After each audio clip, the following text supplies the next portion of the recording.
Welcome to the Billionaire Lifestyle Podcast with your host, Emmett Muckles. Please visit iTunes, Stitcher, or emmettmuckles.com to listen to all the episodes for free.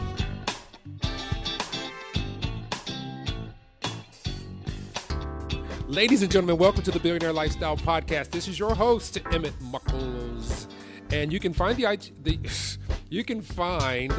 the podcast on Stitcher, iTunes, iHeartRadio. You can find it in your mother's glove compartment, and you can find it in your left shoe, that Nike that you left in the closet from 1992. So, since we've gotten all that, and you're going to go actually search for it, today my guest is Anastasia Button. Now, this is pretty cool because it's kind of weird because she messaged me like months ago when I started the podcast, but I was so ignorant on WordPress that I kind of ignored it. I didn't ignore it intentionally. I just didn't know it was there. And then I saw it was, I was like, whoa, I need to reach out to this young lady. And the first thing I did was went to her website, which is freaking awesome. I mean, it's a pretty website. So welcome, Anastasia. How you doing? I'm doing well. Thank you so much for having me here, Emmett. Well, and thank you for the website compliment. I appreciate that. I compliment people on pretty websites. And I don't mean pretty like sex is pretty, but that's just my term. Because when I look, I'm like, oh, that's gorgeous. I like that. Well, I'm glad you found it appealing. No, but that's important because it's really hard to find a website that appeals to your audience very well.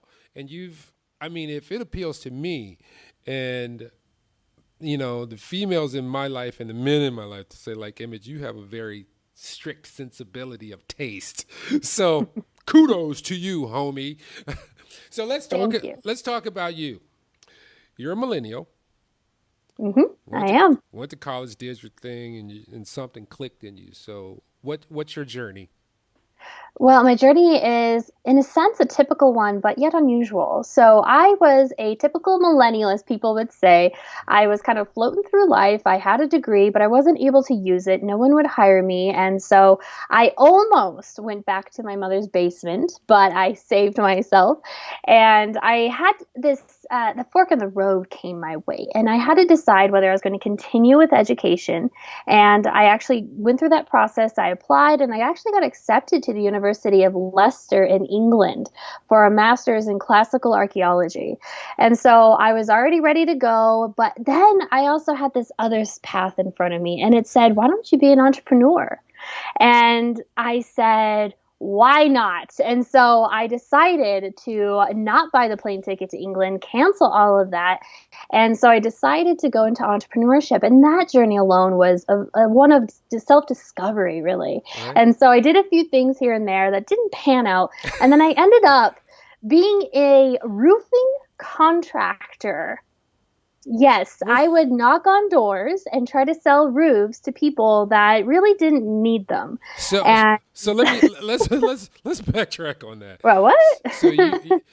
But no, because I see it as a different foray. So were you the person, you were getting the jobs and then you were gathering the people to do the roofs as well?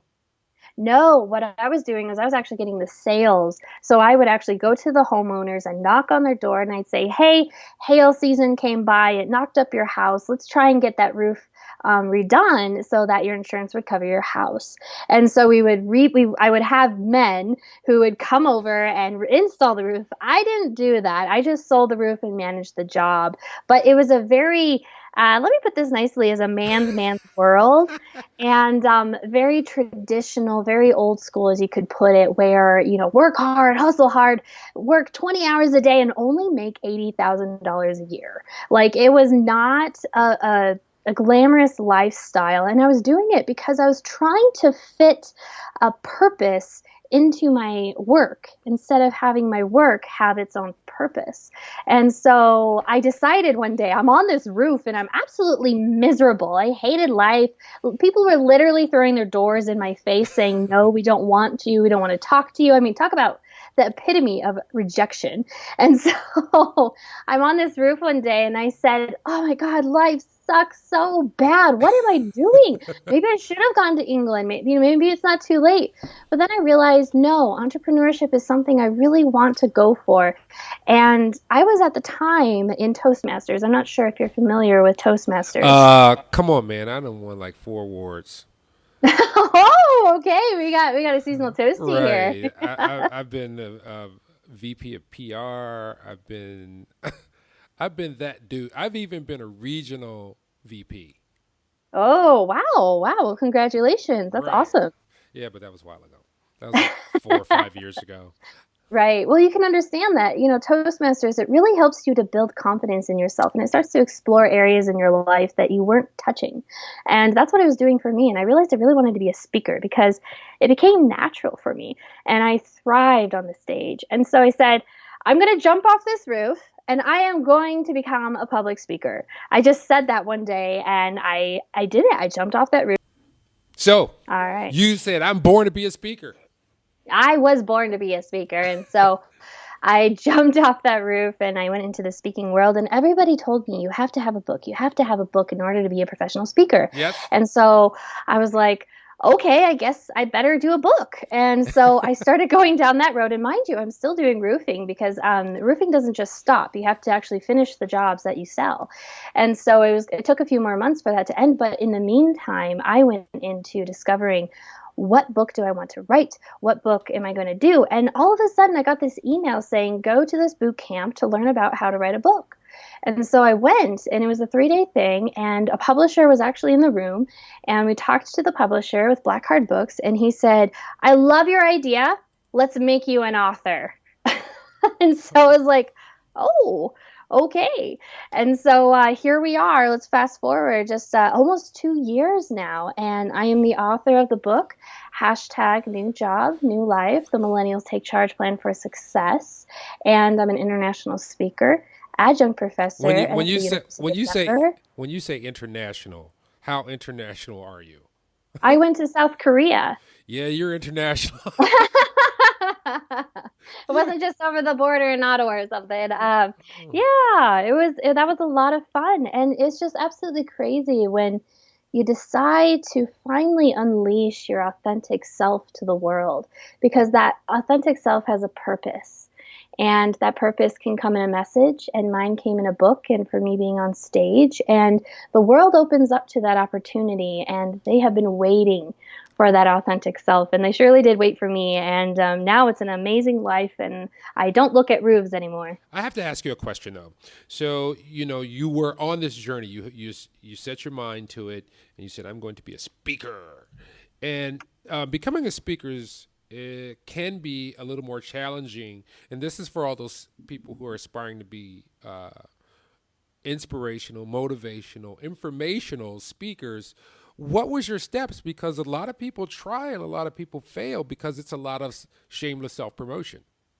It is a lot of shameless self-promotion, but in general, that's business. And so you really just have to get out there as much as you can. I mean, I'm 2 years down the road with how many free speeches I've had to do. And just this last year, this consecutive year, I've started to get paid for speeches, ranging from $250, on up to the thousands. And so, and now I'm an international speaker and it's been an amazing journey, but the steps really, you do have to speak for free. And the purpose of that is that you kind of have to bring in a celebrity status almost.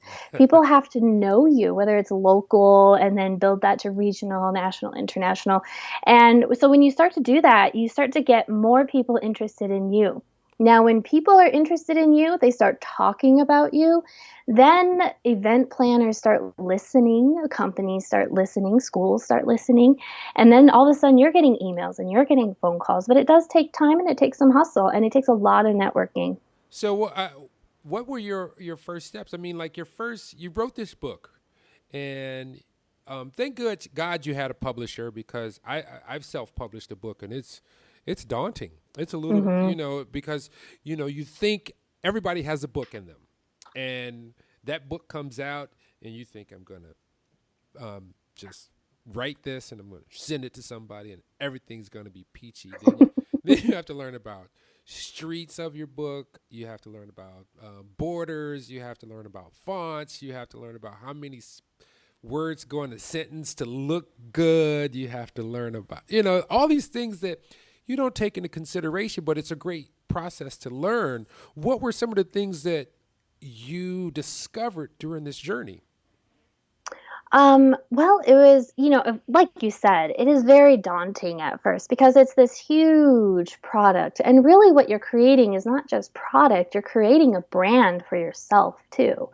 And so the book is an extension of you and your business. It's a marketing tool. And people tend to think that books are just meant to be sold.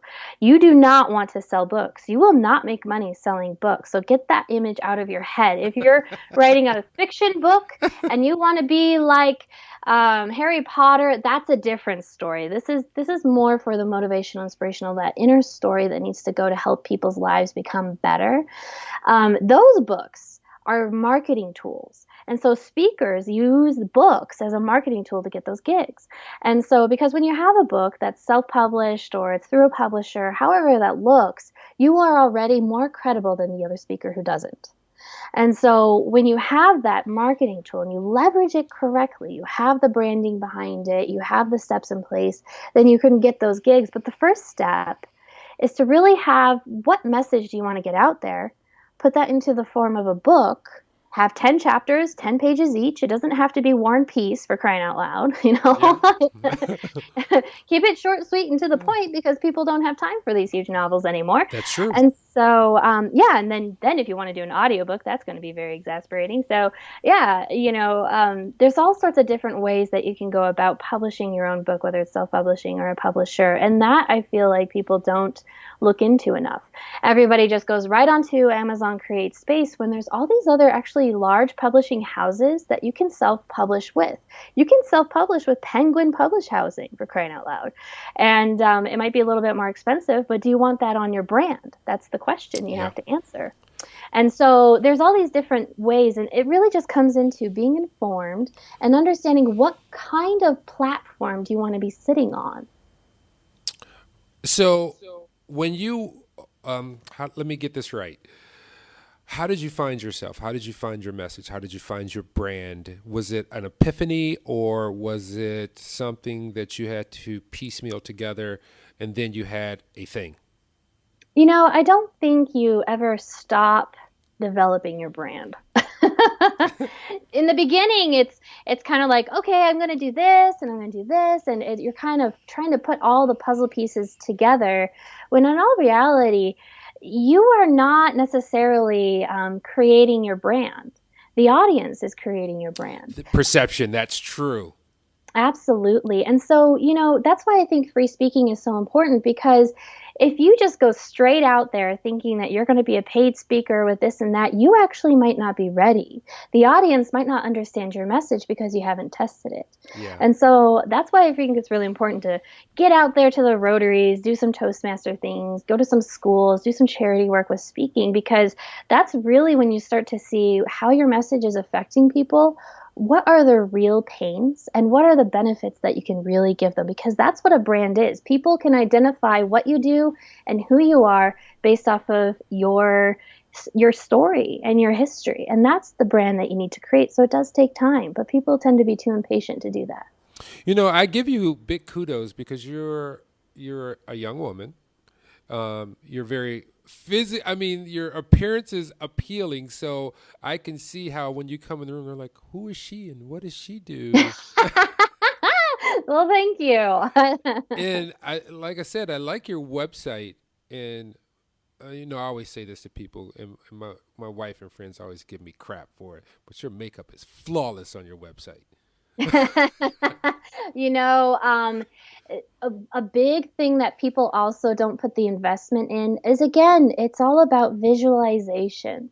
Coca-Cola didn't come up with those fancy commercials by paying $100. Right. And so I don't say go out and spend $10,000 on a website or anything like that, of course, but you're really looking for quality, the best bang for your buck. And so you really want to go and find a photographer that's really going to give you what you're looking for. So my photographer, which was awesome because she worked out of her home, she was a stay-at-home mom and she loved photography, doing portraits. And I found her, I believe, on Thumbtack. That's a great resource for people, going to Thumbtack. It's pretty inexpensive services that you can get. So I found her, I went to her house, and she said, hey, here's the makeup artist. And I was like, what? Right. And I had to do my own hair. I put blue and pink in my hair, and because that's who I am. And the makeup artist came by and she did my face, and I've never looked prettier since.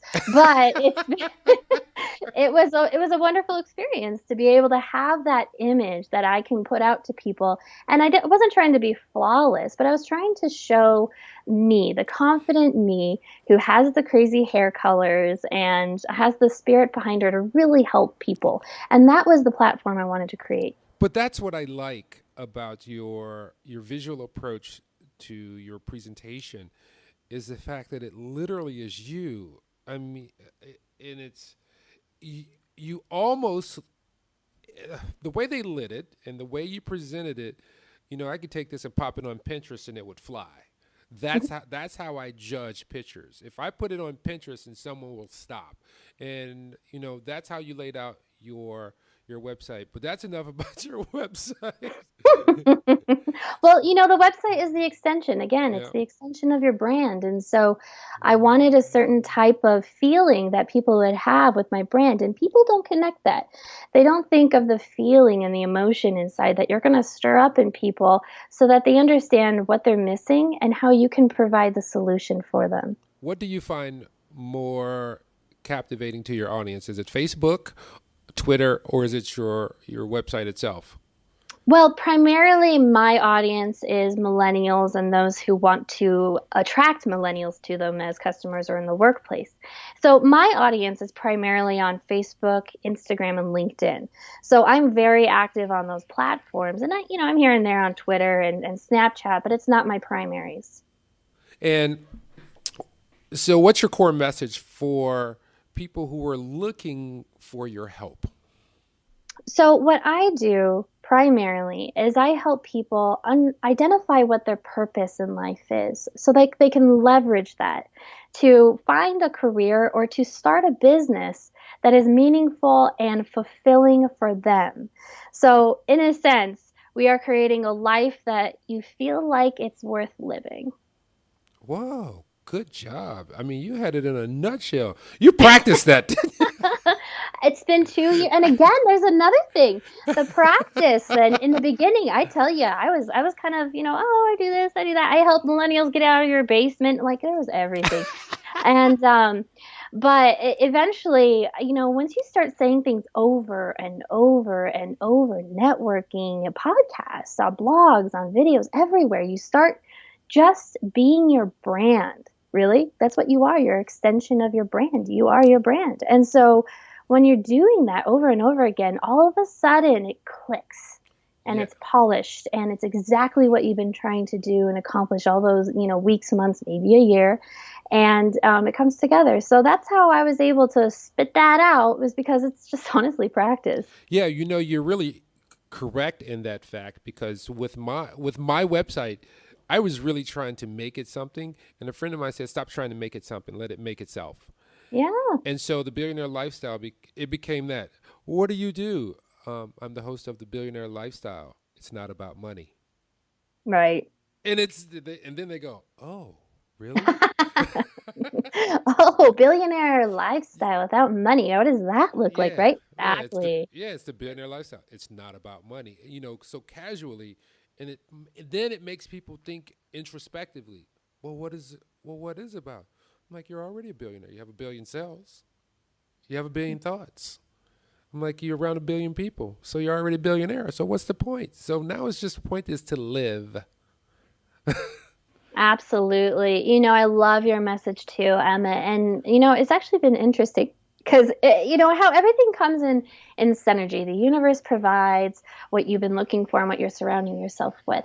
And I've been getting this question a lot, and so I'd like to put it out there for you in your audience. I've been getting these people coming up to me, and they're talking about how they need to do this, they need to do that, they need to have the good website, they need to, and all those things. I get why they feel like they need to have the money, the car, the house, the success. Okay. I get where you're coming from. But then I ask them the question, I'm like, do you feel like you're living in a life of abundance? And usually the answer is no. And so I say, do you have shelter? Well, yes. Do you have clothes? Well, yes. I mean, that's optional, but yes. Do you have food? Yes. Do you have water? Yes. You are already living in a life of abundance. You just don't know it. Yes, particularly Americans. I'm like, you're in the top 5%. If you're in Absolutely. America, you're pretty much in the top 5% of globally as far as wealth. And people look at me like I am absolutely crazy. And I say, this is why it's so important for particularly Americans is to leave this country, go experience somewhere else. As a matter of fact, just go to Mexico. Just grab your gun.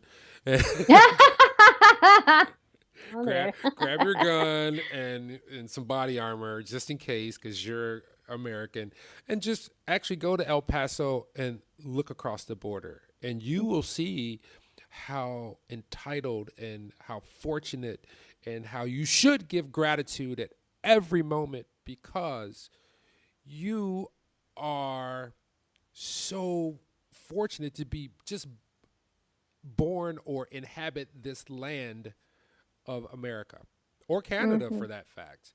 And, it's just really that simple. And what was my big turning point or my epiphany that said, here it is, was just looking at the Maslow's hierarchy of needs pyramid. Yeah, and, absolutely. And it was just like, ding. It's like, oh, I've knocked those out down at the bottom. I'm cool. I'm kind of up here. Sweet. So when you are going about the country, going about the world, and what is your perfect customer? My perfect customer is somebody who is tired of, let's say, being on the roof. And they finally want to jump. They just don't quite know which direction. And so I'm the one that helps them understand which direction they really want to go to. And I'm the guide. I am just the guide to get there. And especially, I really do help a lot of millennials, and they tend to be more entrepreneurial. And so they usually jump in the direction of entrepreneurship, and then I help them on that path and getting started and learning a lot of the mistakes that I had to learn that they don't necessarily have to learn as hard. And getting them to the point where they are self-sustainable, they have quit the job that they hate, and they are now on the path of fulfillment and purpose. And that's a really good demographic. I mean, particularly because you're a part of that demographic, but it's a really good demographic because the world has literally, in the last 10 years, 2007 was a mark of exponential change in our paradigm, because we are not a manufacturing base. We are service based. And if you want to come back to that level of creating and providing for yourself and others, it's going to take your generation to do it, because the ones previous to that don't get it. Yeah. Enough said there. and I hate to say it that way, but there is a definite disconnect, because I work with some people who are millennials, and there's only one thing that when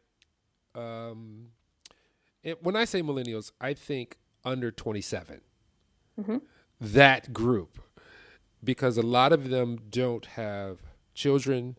They don't have like a steady spouse, or they do, but it's not really that serious yet. And so they don't have some of the skills, like communication skills, required for a diaspora of things. You know what I'm and I remember myself at that age, because I was a little, oh boy.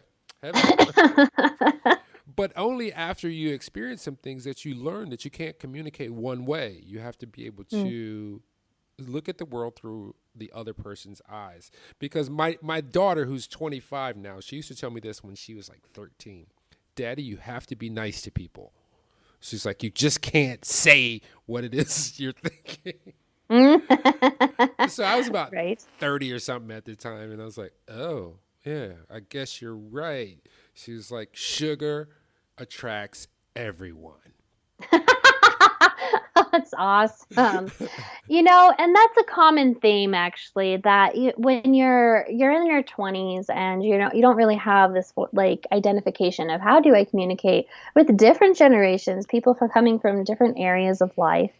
And but I will let you know that there is a misconception on what is a millennial, and I'm going to tell you, and this might blow your paradigm a little bit. Wait a minute, okay? I'm about to give you the intro.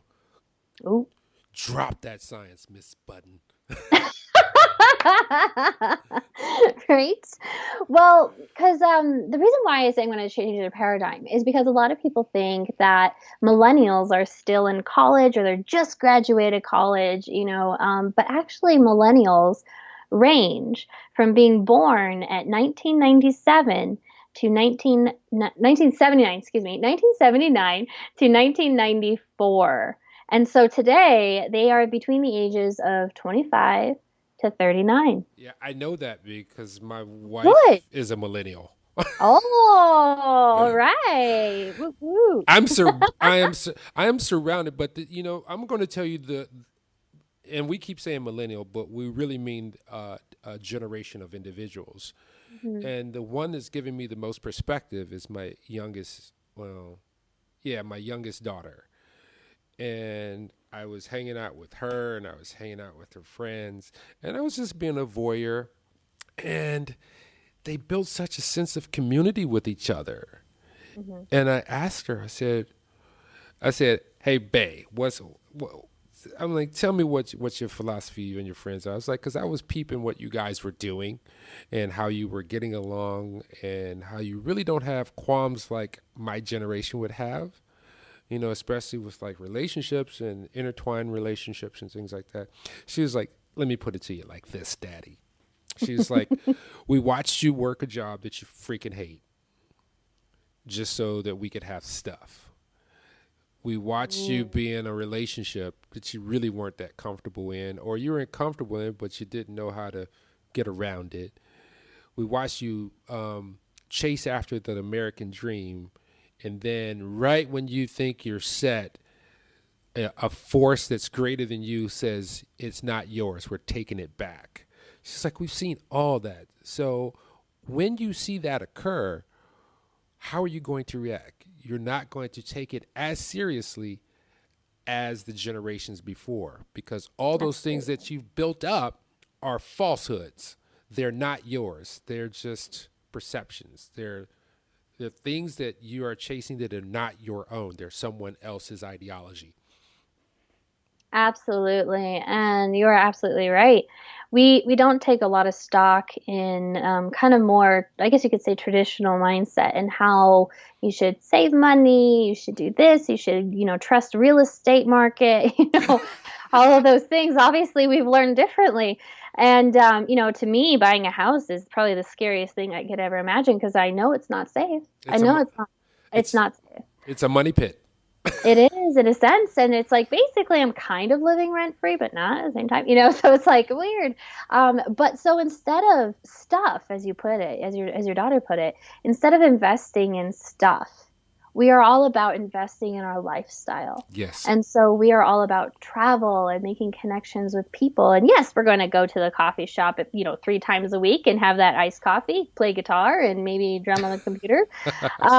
We are all about living life in the moment and planning for what we want to do in the future. And so many of us are, now we're starting to buy homes. Now we're buying vehicles, and we're still traveling because we are finding those jobs that, we decided I want to have this lifestyle. So I'm going to find the job that gives me that work-life blend. instead of work-life balance, we have work-life blend. So we can work anywhere in the world and still get paid, but travel at the same time. And Yeah. so we're tired of seeing generations that decided to settle in a sense when we have the opportunity, especially with the internet, social media, remote work, to where we can go out there. We are taking advantage of it. That's literally, I mean, you really brought in the statement that was a part of the vernacular for generations from the baby boomers to Gen X. And I think Gen Y was, then you guys came after. But this was literally a statement with, when are you going to settle down? Mm-hmm. And I am with you, particularly because I came through a whole bunch of things myself. And I think it was 2008 or 2009 that I realized I was just chasing stuff, and I had accumulated a bunch of debt. And I finally got rid of the debt and said, I will not go back to that. One thing I said is, like, if I buy something, I am going to be able to pay it off, relative, at any time that I want to, except for a house, of course. Mm-hmm. But, if I charge up some money on a credit card, when I decide, okay, I spent $5,000, I am going to be in a position to be able to pay that off. And then I met my current wife, because I was married previously. And she and I agree on we should buy experiences and not things. Mm-hmm. So that's pretty much what you were saying, is with the work-life blend, is that you're working for experiences and you're working for memories and you're working for things that you can smile upon in your life and say, I did that, I've been there, versus I bought that, I lost that. Exactly. I mean, we like stuff. We just don't like as much of it. I mean, you have an entire world in your phone. You have your entire book collection in your phone. And so everything is starting to come into kind of you could call it a Swiss Army knife kind of world, where everything is in one. And so that we don't have to have so much stuff. We can live in the tiny home and we can travel around the United States or the world with that. And everything basically is fitted into the backseat of your car or into a suitcase. And that dream of romanticism is finally coming to fruition. And it's interesting because when I did my book, I interviewed many different older people, Generation X, baby boomers, and even some traditionalists that are older than the baby boomers. And I asked them, I said, if there were some things that you wish you could have had, what would you have wished from work and your boss? And they said, I really wished I had the opportunity that millennials have today. And I think that they see what we're doing and we're taking advantage of it, and they admire it in some ways. And then in other ways, they say, why didn't that come when I was young? And the upcoming generations are also taking advantage of it. And so it's a really great world, but it's completely different to what it used to be. And so that's where the challenges in perspective come in. You know what you guys really did, and I really appreciate this, is let's say 1995, around the time that the millennials were coming into a force, or starting to populate or be about 5, 6, 7 years. Actually, no, because it goes back to 80. But around 94, 95 in the Clinton administration, that's when they really start exporting all the jobs. And you guys looked at it and said, okay, these traditional things and traditional life that you guys expect us to try to live is really not relevant anymore. So we're going to create our own economy, our own ecosystem that we can survive in. And that's what I really enjoy about the identities. And one of the biggest things is I'm not going to do the things that I don't do well. I'm going to pass that off to someone else.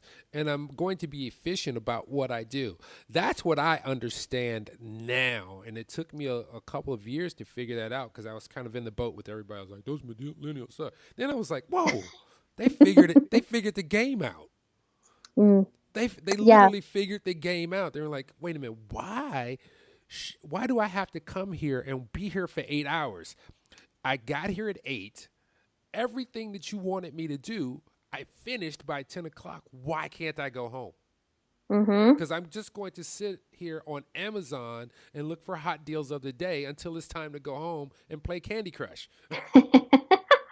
And you bring up a very good point. And this kind of can be something that would help a lot of people, especially if you employ millennials or you work with millennials and you want to remain relevant in the next 9 years. So there is this thing out there called the millennial movement, but it's also termed as the freedom economy. Now, this means in the freedom economy that we're creating a culture of collaboration. We're creating that culture of dual mentorship on both sides, experienced and greenhorn. And then we're also creating something called results only payment. Kind of just what you said right there. So we are creating jobs to where we get paid based off the results, not just time in and time out.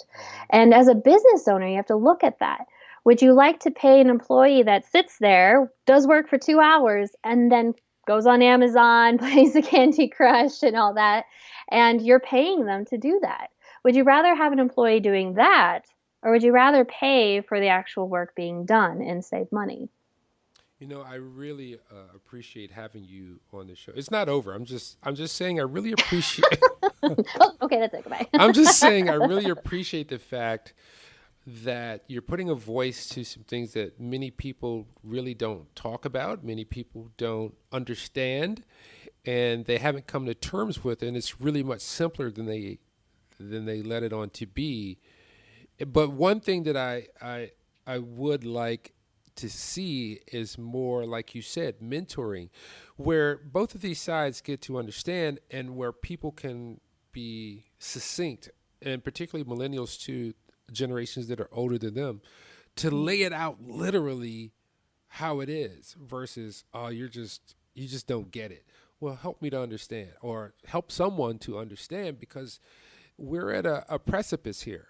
In less than 10 years, you guys will be the ones who are in Congress, or if you aren't already, you guys will be the one who are running for president. You guys will be the policymakers of this nation. And and this is kind of really a turning point in this country, because with and I don't know how you feel about it, but the election of Donald Trump has really divided the country. Mm-hmm. I know, man. where and I've seen, I hate to say it, I bless the man so that he does a good job. He's there, so bless him so that he can do a good job. That's out the way. But I know some people who voted like, yeah, I voted for him.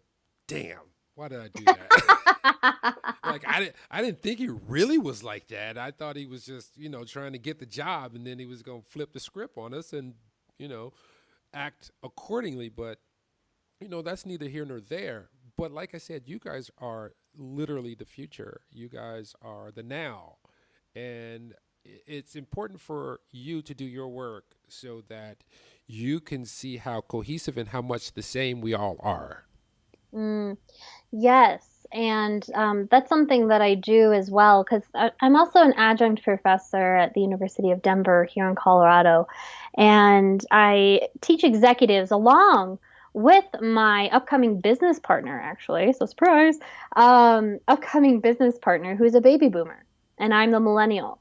And so we actually have a dual mentorship relationship, and we teach these companies how they can have a dual mentorship relationship, because you have the older generations being able to give their expertise, their knowledge, all of that being passed down to the next generations, because that's needed. Because like you said, millennials are entering into those leadership roles in companies and politics all over.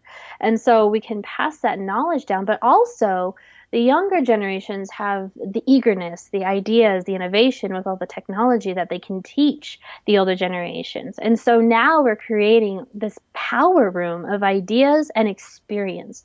And so innovation happens that way, and communication happens that way, and people develop better that way. And I know from personal experience with my relationship with my business partner, Brooke Chestnut, he and I have both developed to these amazing people who can do these amazing things within these companies. And we've seen this happen in other companies and the power that it can bring.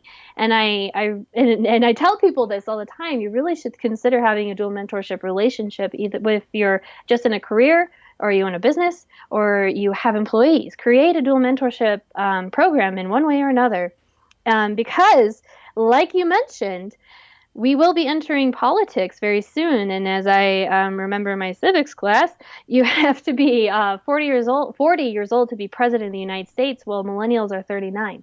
Yep, that's exactly. And so next election, who knows? We might have a millennial candidate on the podium. I hope so.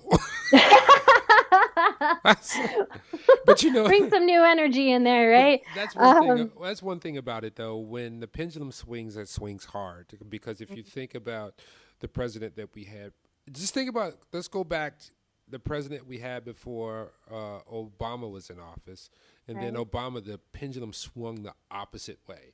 And then as soon as Obama's terms were over, the pendulum swung the opposite way again. So, that's what I'm anticipating. Hopefully it's like a little less than 4 years rather than 8. Right. But like I said, I have nothing against our 45th. It's just, whatever. Well, again, we're kind of looping back to the idea of creating that brand, right? Yeah. Because, and here's another thing that millennials are interesting enough, starting, that we're getting very interested in politics in one way or another. I mean, Facebook is our primary way of getting information in the news. And yeah, that's true. It is true. And so we're getting a lot of information thrown out at us, but we're not just getting United States information. And we got to let people really understand this, is that innocently, boomers and Gen Xers, they grew up with the television, propaganda that was created by the government. And then we had Vietnam, where all of a sudden that went out the window and you're starting to see the face of war and what that looks like in the country. But then all of a sudden, the internet comes around. And especially after 9/11, you have this entire catastrophic event that happened on television live across the entire world. Yeah. The first time that has ever happened. And all millennials and all generations, of course, but millennials were in a very impressionable age. We were in our middle school and high school years. So we're in school seeing this happening. And you're connecting a generation when that happens.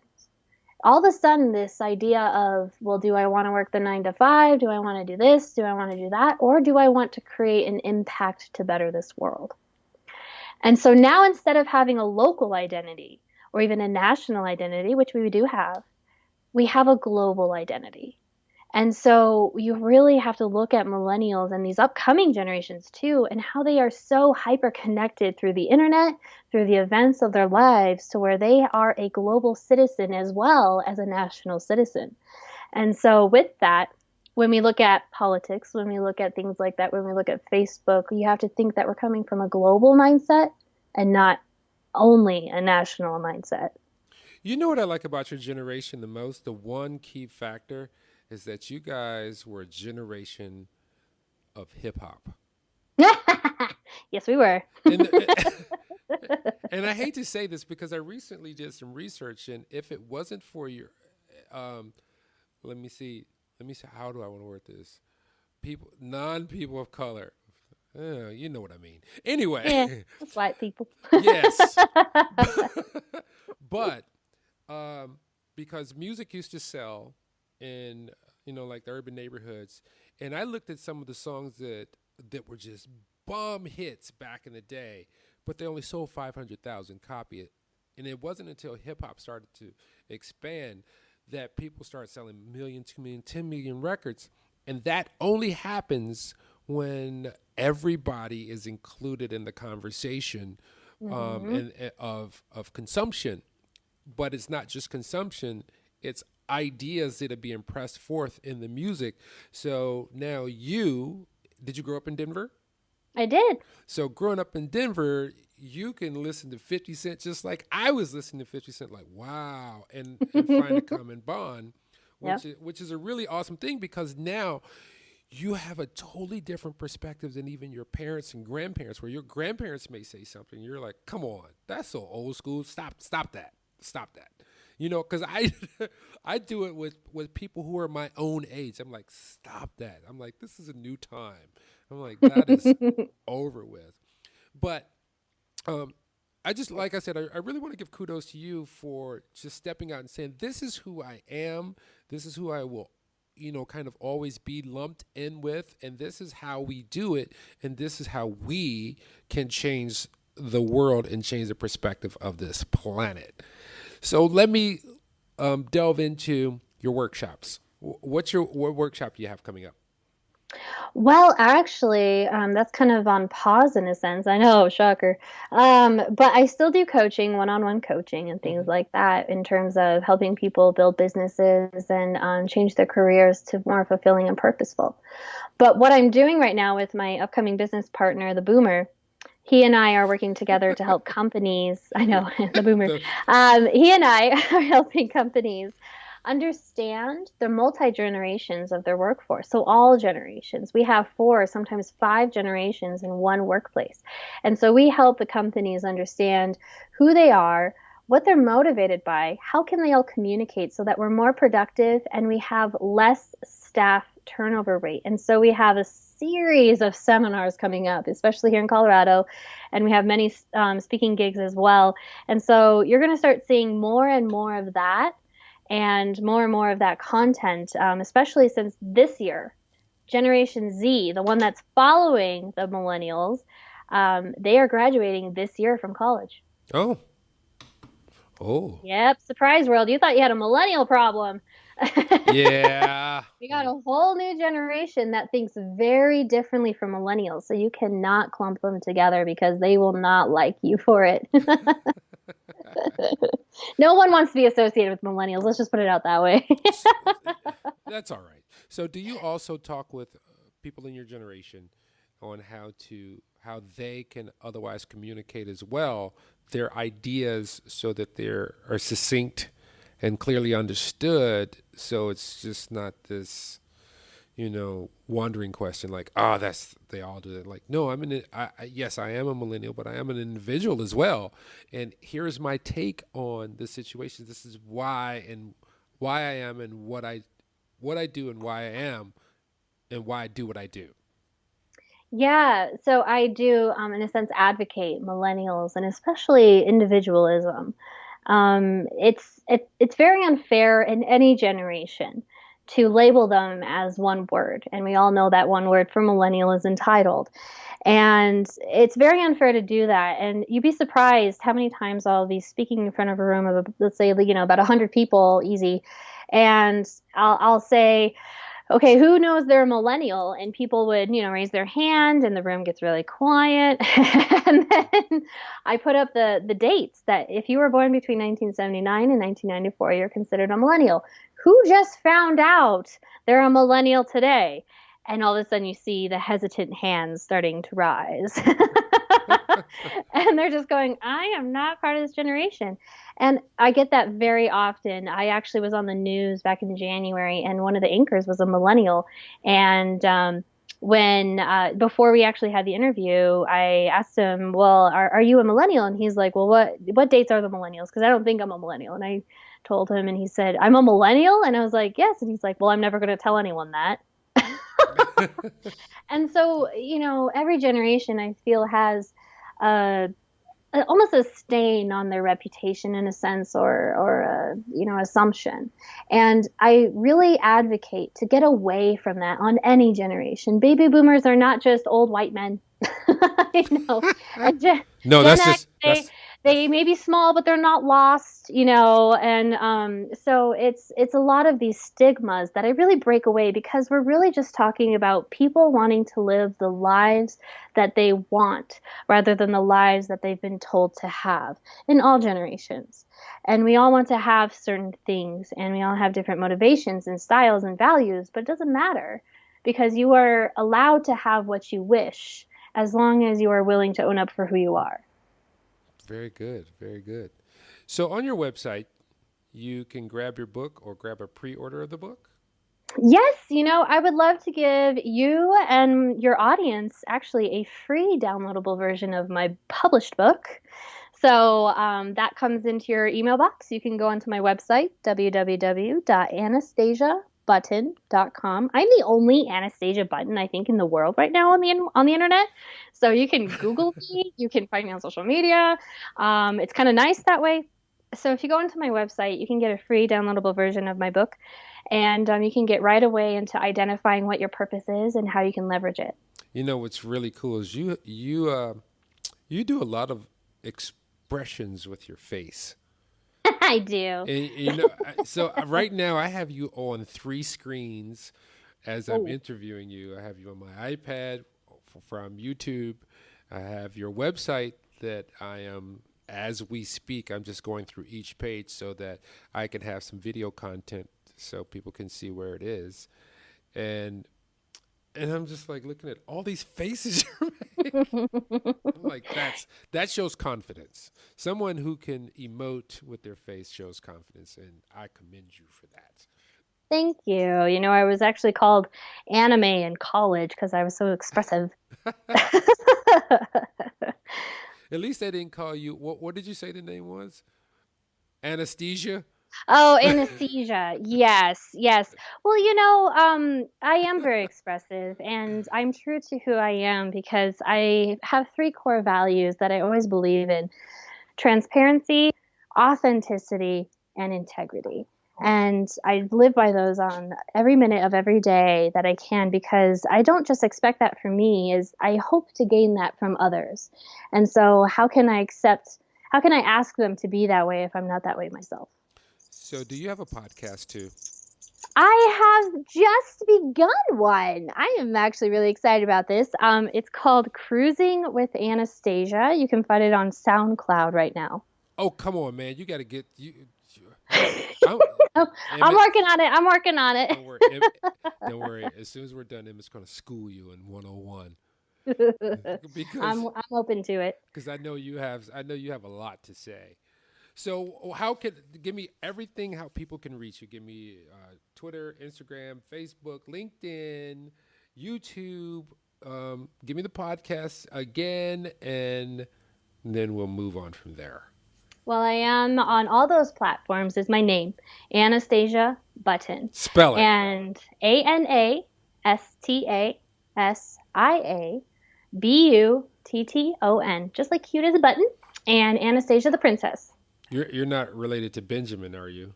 I am not. Oh. Sadly. Yeah, I wouldn't mind being related to Brad Pitt, not gonna lie. So I am on all the social media platforms under my name, Anastasia Button, and on my website, of course.